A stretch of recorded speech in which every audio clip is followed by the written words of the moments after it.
যুবক ভাইদেরকে খুব বেশি বেশি বলার অনুরোধ করছেন এবং এই মাদক সেবন থেকে যেন যুবক ভাইগুলো দূরে থাকে, এটার জন্য আমাকে অনুরোধ করছে, হুজুর আপনি একটু কথা বললেন। এই যে মাদক সেবন করা, মাদক সেবনটা কে করবে? যে ছেলে হাফেজ হয়েছে, হ্যাঁ, এই মাদ্রাসায় যে ছেলে পড়ছে ওই ছেলে মাদক সেবন করবে?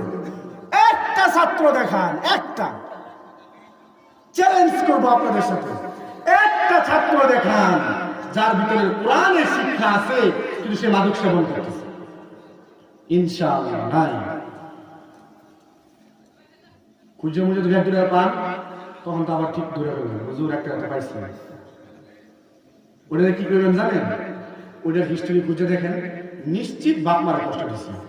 ওয়াবিল ওয়ালিদাইনি ইহসানা, মা বাবার সাথে ভালো ব্যবহার করা। وقضى ربك ألا تعبدوا إلا إياه وبالوالدين إحسانا। খুঁজে দেখেন মা বাবাকে কষ্ট দিচ্ছে।